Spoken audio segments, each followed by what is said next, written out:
दोपहर थी। गांव में सूरज तो निकला, पर नेहा की जिंदगी में अंधेरा छा गया। उस दिन इस मासूम सी बच्ची की माँ और रमेश की पत्नी का देहांत हो गया। तब से इसके चेहरे की मुस्कान कहीं खो सी गई।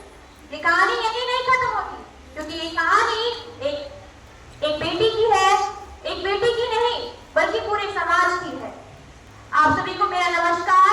ये कहानी है नेहा की, एक ऐसी लड़की जो सिर्फ पढ़ना चाहती थी, लेकिन समाज की सोच ने उसे पिंजरे में कैद कर दिया। जब समाज की सोच ने उसे पिंजरे में कैद किया, तब उसके पिता ने उसे खुला आसमान दिया। आइए देखते हैं कि कैसे नेहा अपने मुकाम तक पहुंचती है और अपने पिता का नाम गर्व से ऊंचा करती है। गांव में मुद्दा उठा, उसने मैं इसकी छोरी न देखकर गांव की सारी छोरी रीत रहा पटन की। सरपंच जी, तू चुप रहते थे, क्या कर रखे आदमी के बीच में ना बोला करे। समाधान तो इस बात का हमसे ना पड़ा, अपनी ना उसकी तो मती मारी गई है, जो पढ़ा ला गया है। सही गाँव ज्यादा समाधान काट देंगे आज इस बात का। नहीं पड़ेगी, नहीं पड़ेगी, नहीं पड़ेगी, नहीं पड़ेगी, हमारी छोरी नहीं पड़ेगी। रमेश कुमार, रमेश कुमार, रमेश कुमार, हाय हाय। अरे सरपंच जी, यहाँ कैसी हो रही है की नारे, किस बात की लड़ाई ला रहे हैं? तेरी छोटे देखा गाँव के सारी छोरी रीत कराया पटन के समझा ले अपनी ने। तेरी छोरी और मैंने नाक कटा के दे रखी है गाँव वाला की। ऐसा क्यों कहते? अगर हमारे गांव की कोई लड़की पढ़ती है तो हमारे गांव का तो नाम रोशन होगा। छोरी अभी चूल्हा चौको एक रही है तो क्या दे अपनी ने करा बिठा ले। तेरी छोरी ना पढ़े इस बात में समझ अंधार, लेकिन नेहा पढ़ना चाहती है, मैं उसको पढ़ाऊंगा। हमारे गाँव की कोई छोरी नहीं पढ़ती, तेरी भी ना पढ़े समझ ले।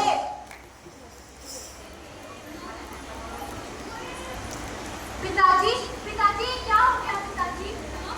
कुछ नहीं, ये तो ऐसे ही है। गांव वाले आपके साथ ऐसा कैसे कर सकते हैं?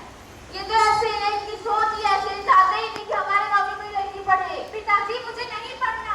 क्या फायदा इनकी पढ़ाई का, जो मेरे पिता को इतनी बेइज्जती सहनी पड़े? मुझे नहीं पढ़ना पिताजी। अरे ये तो क्या कह रहे हो, तेरा तेरी माँ का कितना बड़ा सपना है कि तू पढ़ लिख कर बड़ी डॉक्टर बने।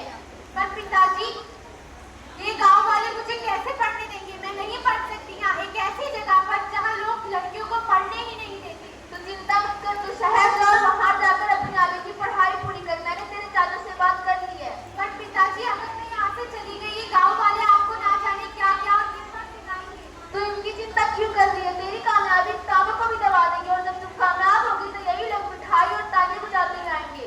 पिताजी, मैं आपसे ये वादा करती हूँ कि मैं पढ़ लिख कर एक दिन बहुत होनहार डॉक्टर बनूंगी और आपका नाम गर्व से ऊंचा करूंगी। कहते हैं ना, जब बेटियां अपने सपनों के आगे भागती है तो उनकी किस्मत भी उनके कदम चूमती है। और आज तो हमने देख भी लिया, आज नेहा ने केवल अपना शरीर नहीं छोड़ा, बल्कि उन पेड़ियों को भी तोड़ा जो सदियों से चल उनके पैरों में बांधी गई। इसी के साथ ही हम इस नाटक के नए मोड़ पे चलते हैं।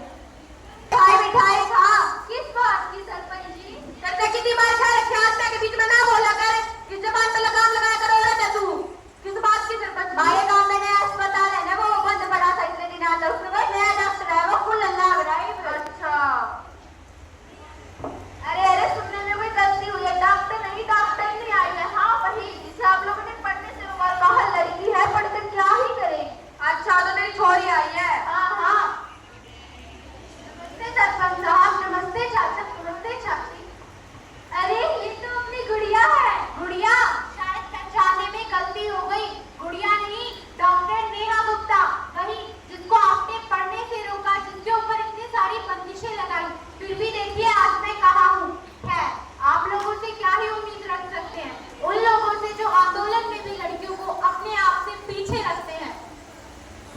नेहा बेटा, मुझे गांव वालों सबको माफ करना, हमने तुम्हारे साथ गलत किया, तुम्हें पढ़ने से रोका, तुम्हारे आसमान में उड़ने से रोका, पर तुमने अपनी उड़ान भरी, अपने पिता का ही नहीं पूरे गांव का, सारे समाज में अपने पिता का नाम बढ़ाया और सारे गांव वालों को सम्मानित कराया। मुझे माफ करना और गांव वालों को भी, हमने तुम्हारे साथ गलत किया। सरपंच जी, आपको माफी मांगने की जरूरत नहीं है, क्योंकि गलती आपकी भी नहीं है, गलती उन लोगों की है जिन्होंने प्राचीन काल से यह रूढ़िवादी सोच बना रखी है कि लड़कियां कुछ नहीं कर सकती, लड़कियां वो सारे काम कर सकती है जो एक लड़का कर सकता है। हाँ रमेश भाई, हमें माफ करना, हमने तुम्हारे साथ गलत व्यवहार किया।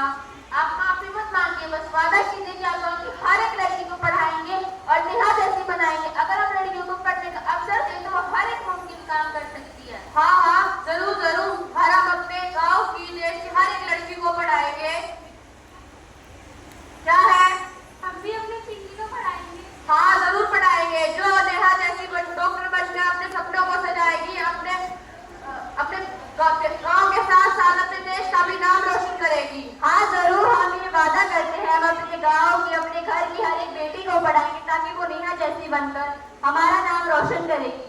मेरा इस गांव का सरपंच होने के नाते आप सभी से निवेदन है, आप अपने घर की हर एक बेटी को पढ़ाएं, अपने गांव में हर एक बेटी को पढ़ाएं ताकि वो हमारा इस गांव का नाम रोशन कर सके। हाँ, ये वही नेहा है जिसे किताबों से दूर और रसोई घर से जोड़ दिया गया था, लेकिन आज वही नेहा एक मिसाल बन चुकी है, क्योंकि कहते हैं जहाँ हौसले हो आसमान छूने के, जहाँ हौसले हो आसमान छूने के, वहाँ जंजीरें भी रास्ता बनाती है। इसी के साथ इस मंच पे आप सभी के समक्ष मैं उन बेटियों को बुलाना चाहती हूँ जिन्होंने अपने कर्तव्य से भारत का नाम गर्व से ऊंचा किया। संघर्ष की राह में दीप जलाने वाली, संघर्ष की राह में दीप जलाने वाली, हौसलों से सपनों को सजाने वाली, भारत की संघर्ष की राह में दीप जलाने वाली, हौसलों से सपनों को सजाने वाली, संघर्ष की राह में दीप जलाने वाली, हौसलों से सपनों को सजाने वाली, देश की मिट्टी, आसमान की आवाज। द्रौपदी मुर्मू एक छोटे गांव और साधारण आदिवासी परिवार में जन्मी वो बेटी जिसने कठिन परिस्थितियों के बाद भी अपनी शिक्षा पूरी की। मैंने अपने पति और 2 बेटों के खोने के बाद भी हार नहीं मानी। समाज सेवा के पथ पर आगे बढ़ते हुए भारत की प्रथम नागरिक बनकर दिखा दिया कि बेटी बेटों से कम नहीं होती।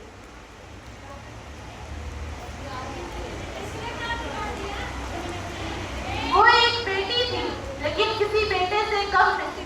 वो एक लड़की थी लेकिन हिम्मत में किसी जवान से पीछे नहीं। जी हाँ, मैं सोफिया कुरैशी। सिर्फ वर्दी पहनना ही मेरा शौक नहीं था, बल्कि उस वर्दी से तिरंगे की शान को बढ़ाना मेरा लक्ष्य था। सीमाएं सिर्फ नक्शे पर होती हैं, सीमाएं सिर्फ नक्शे पर होती हैं, लक्ष्यों पर नहीं। मैं हर बेटी को यह विश्वास दिलाना चाहती हूँ कि यदि वे चाहे तो चाहे रणभूमि हो या कोई भी जीवन का मोर्चा, वह सफलता निश्चित है।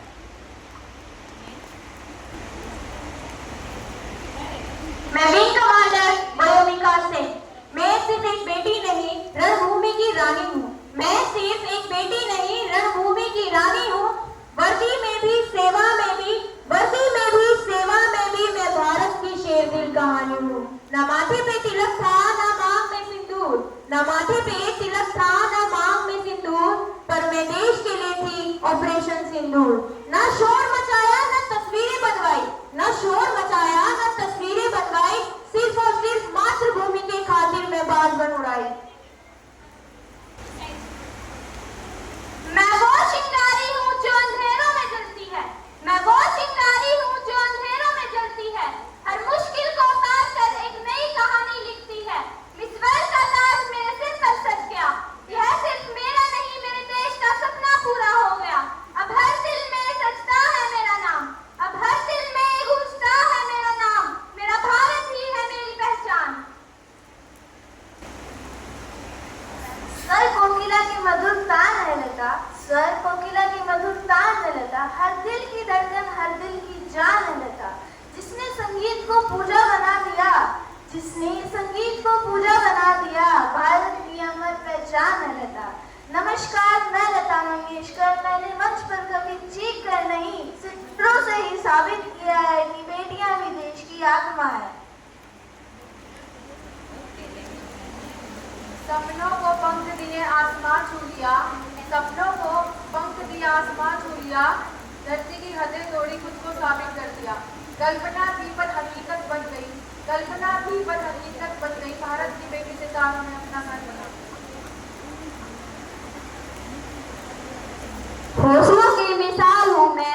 हौसलों की मिसाल हूँ मैं, हाँ जी मैं किरण बेदी। सच की राह पर चली, सच की राह पर चली, ना डरी ना झुकी, न्याय की मिसाल बनकर, न्याय की मिसाल बनकर अंधेरों को रोशनी दी। हर दिल में जगाई आस, हर दिल में जगाई आस, हिम्मत की लिखी कहानी। जो लोग कहते थे, जो लोग कहते थे ये काम बेटियां नहीं कर सकती, वो मैंने कर दिखाया, क्योंकि मुझे हिम्मत और हक दोनों चाहिए थे और मैंने ले लिए। जय हिंद, जय भारत। के साथ इस मंच पे आप सभी के समक्ष बेटियों का हौसला बढ़ाते हुए मैं एक छोटा सा नृत्य प्रस्तुत कराना चाहती हूँ।